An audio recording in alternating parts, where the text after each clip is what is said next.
सुश्री कंगना रनौत। धन्यवाद अध्यक्ष महोदय जी। अध्यक्ष जी, मैं कल एक पॉडकास्ट कर रही थी जहां मेरी जो होस्ट थी, जो इंटरव्यूअर थी, वो भी एक महिला थी। तो उन्होंने मुझसे कहा कि महिला आरक्षण बिल आ रहा है तो विपक्ष ये कह रहा है, वो कह रहा है। तो मैंने उन्हें एक सवाल पूछा।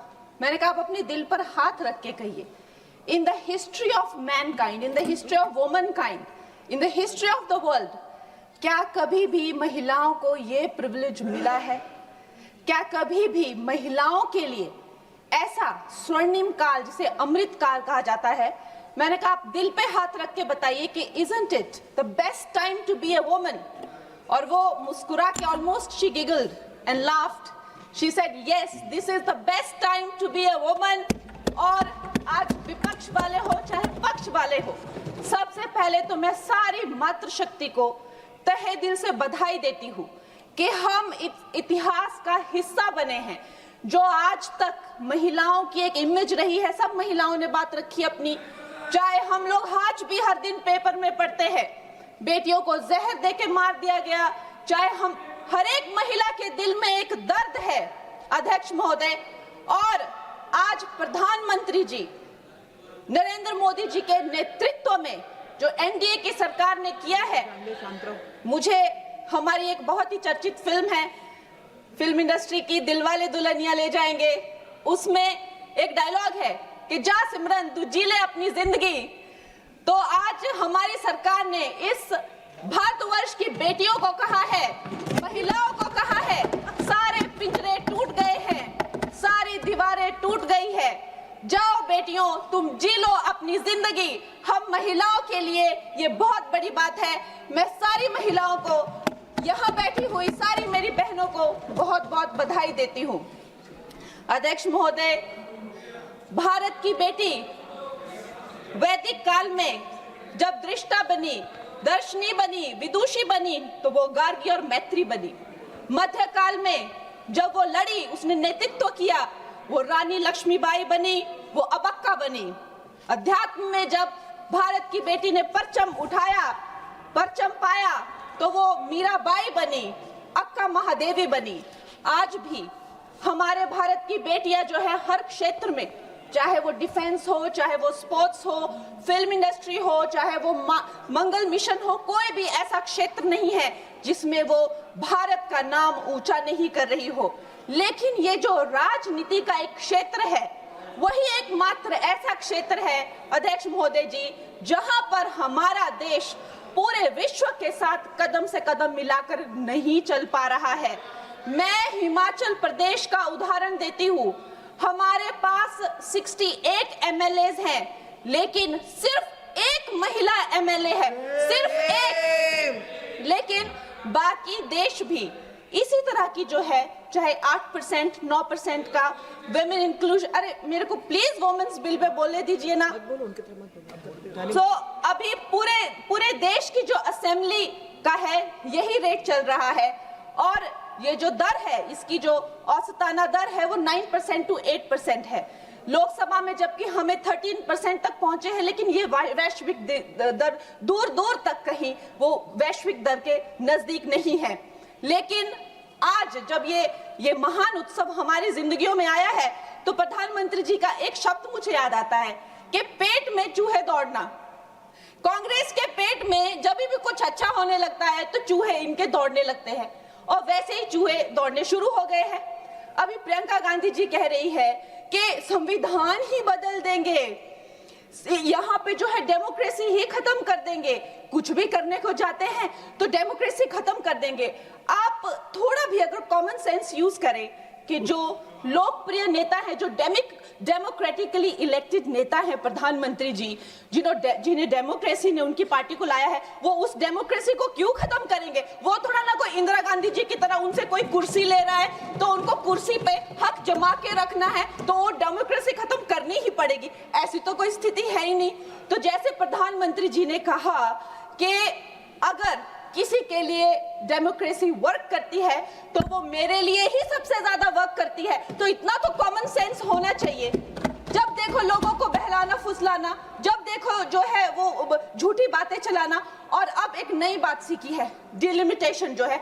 चलो वुमेन्स बिल, उनमें हिम्मत नहीं है बोलने की, डिलिमिटेशन में लफड़ा है, इसको हम लोग नहीं आने देंगे।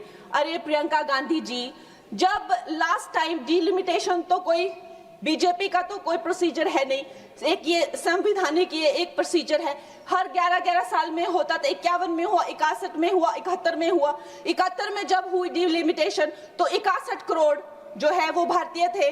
उस टाइम पे जो 543 जो लगभग सीटें थी, आज भारतीयों की संख्या 140 हो गई है।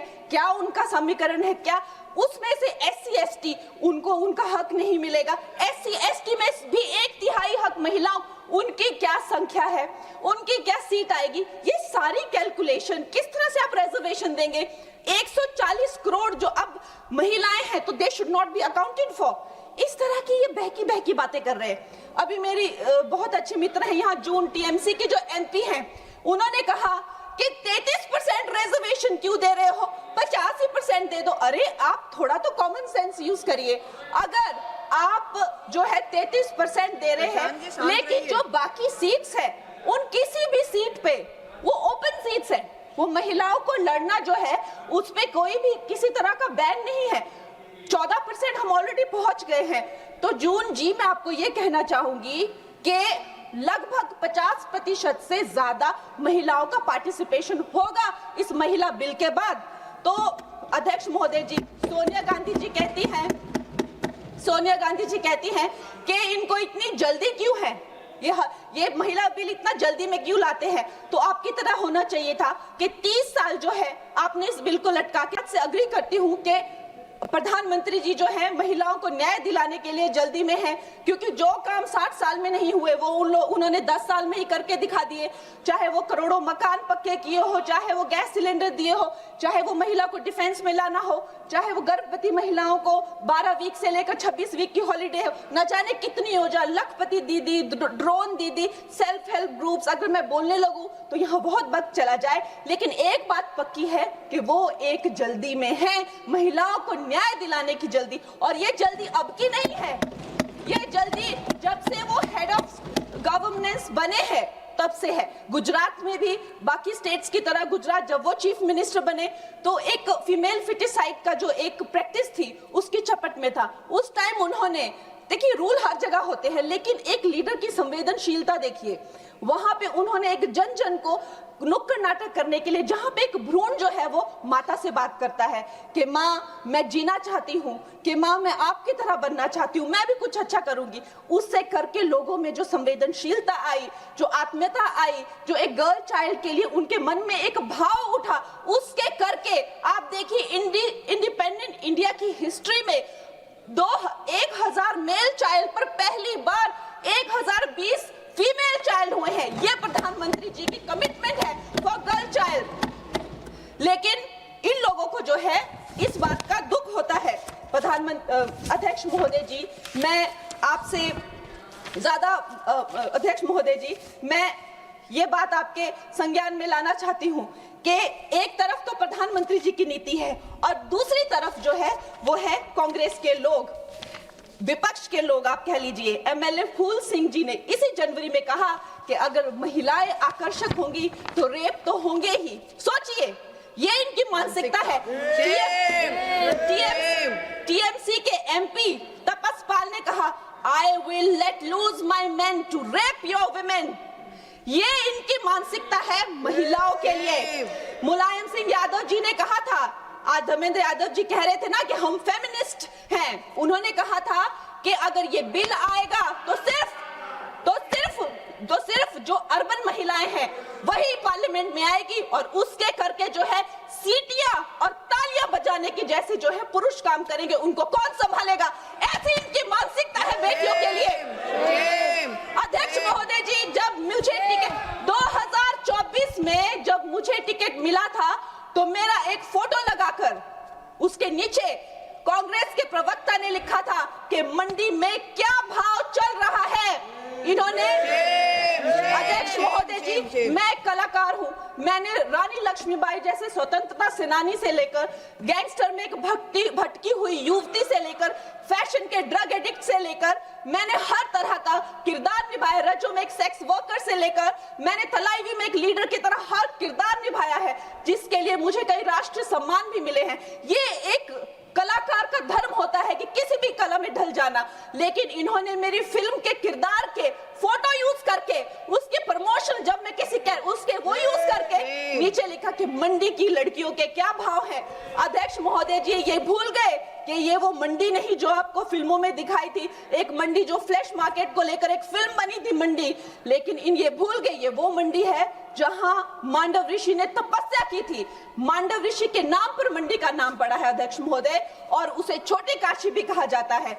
ये कांग्रेस की जो नीच सोच है उसको मंडी के लोगों ने, मंडी की बहन बेटियों ने जो है तब तमाचा मारा जब इसके रिजल्ट आए और दिखाया कि ये भारत की भूमि है, यहाँ बेटियों का अपमान करना जो है किसी पाप से भी बढ़कर है। अध्यक्ष महोदय जी, एक तरफ तो इनकी नीति है और दूसरी तरफ प्रधानमंत्री जी, जब अभी आपने देखा कि नेशनल क्रिएटर अवार्ड्स में वो जेनजी को जब पूरी तरह से संबोधित कर रहे थे तो उन्होंने जो है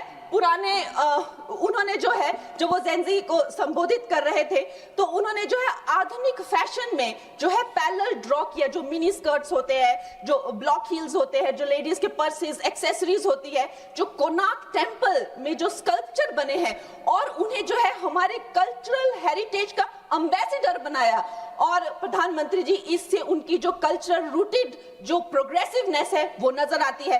आज भारत की बेटी ये मानती है कि प्रधानमंत्री जी से बड़ा कोई भी फेमिनिस्ट नहीं है। He is the only flag bearer of feminism।